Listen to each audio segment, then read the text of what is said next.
Hey everybody, 50 mil history here. Thought I'd give you guys an update. Expanding my Soviets. I just felt like doing it over the Christmas period. And I got some extra stuff. And I've been playing with M4 Shermans and a few other things as well. Really enjoying playing with them. I think that they're a lot better than T-34s.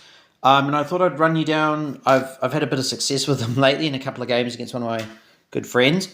And yeah, and this is going to be mostly talking about Russian mortars and artillery and little things I've noticed.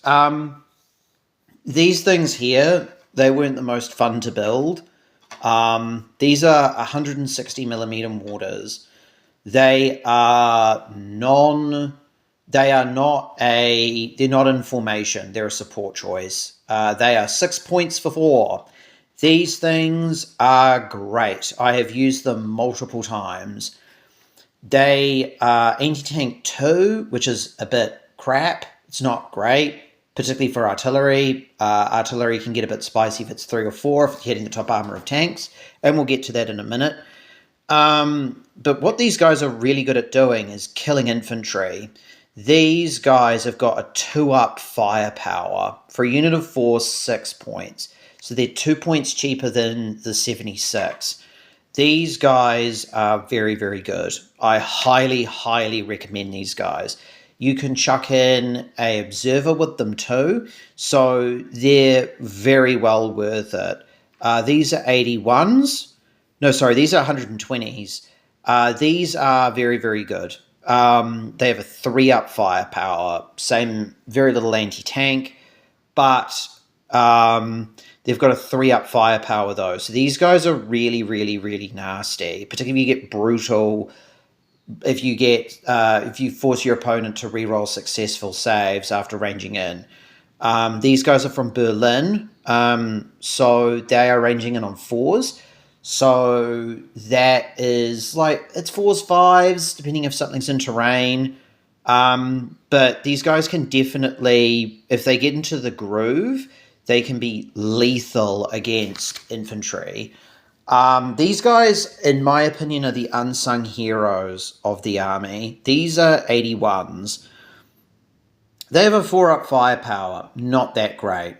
It's okay. It's about par.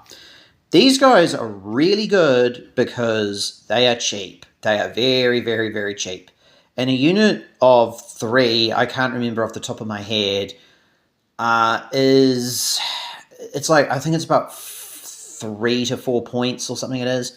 A unit of 6 is about 4 to 6 points. It's in that margin floating around. These guys have a 3-up save. So these guys are not going anywhere. And if you've got a big old block of them, what they are really good at doing is, if you hit anything with these boys, you get to reroll misses.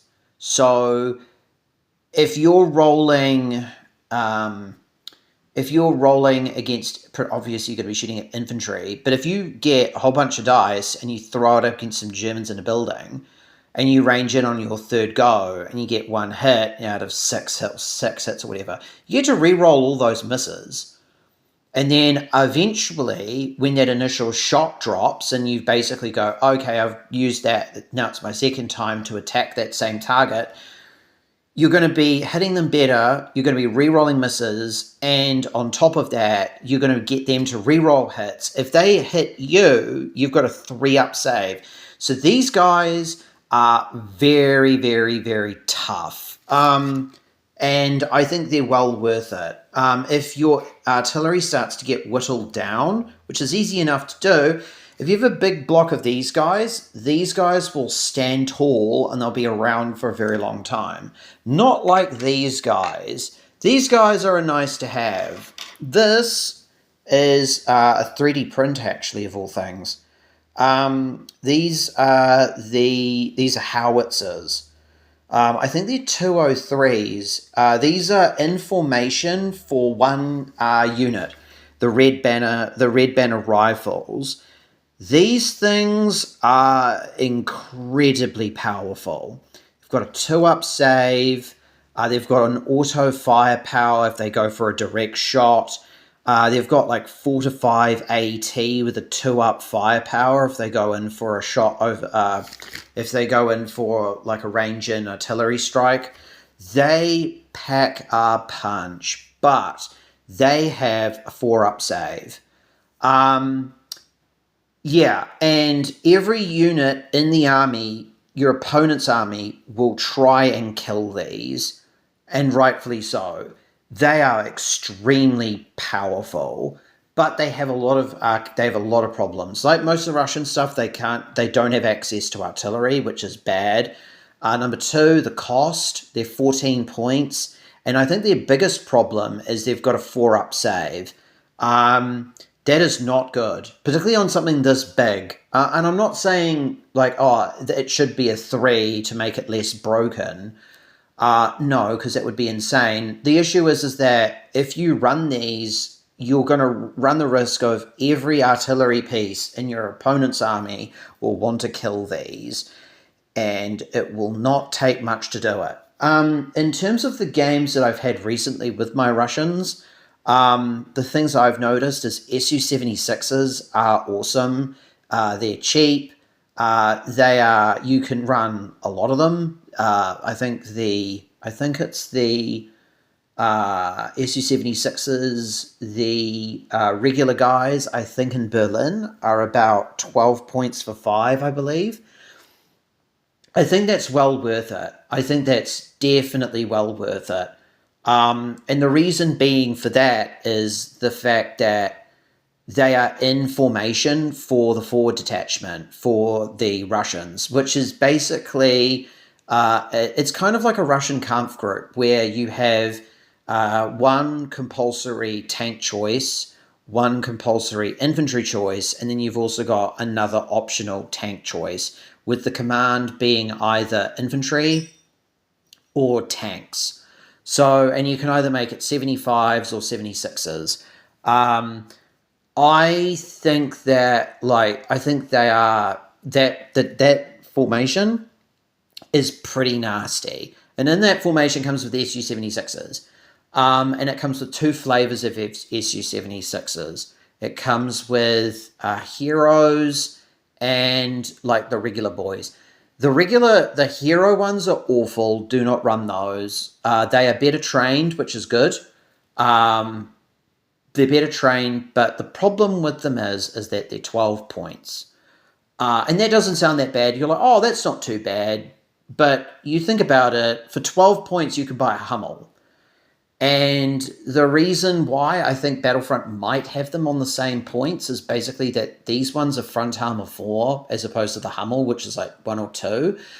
But the thing is, like, the thing I found with Su-76s are like, they're an interesting conundrum. I think that if you can use them like a tank, but the issue that you have having them run around with the anti-tank 9 4-up firepower or whatever it is, or 3-up or 4-up, I can't remember which one it is.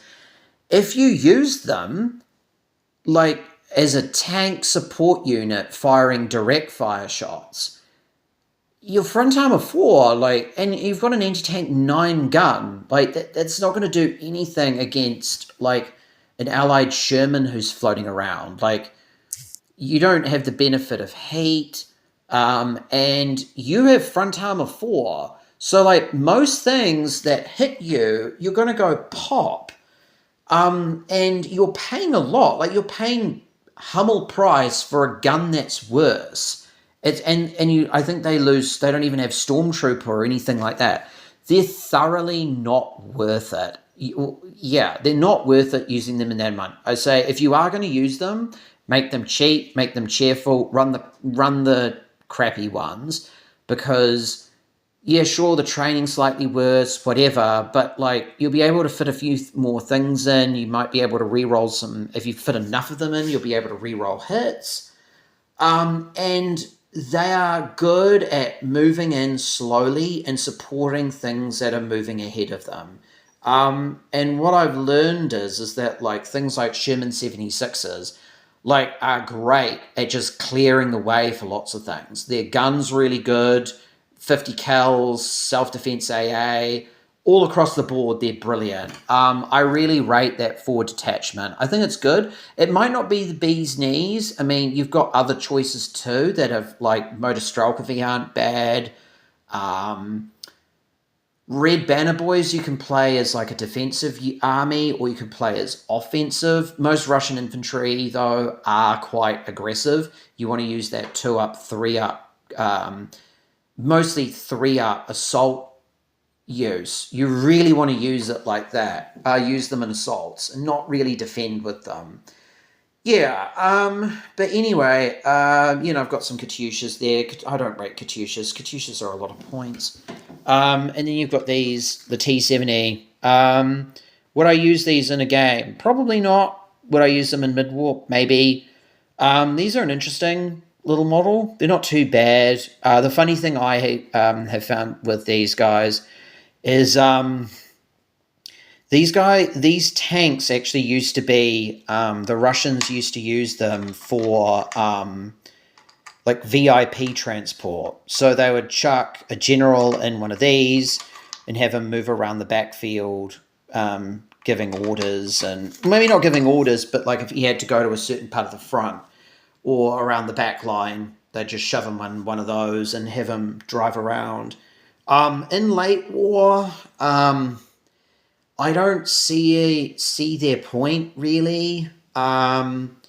Maybe I mean at one point in time, at my channel called Visit Noob's Journey, so I don't know. I've seen them being used effectively a couple of times, mostly once. But I just don't see it. I think Valentines are a little bit better because they've got a bit more armor.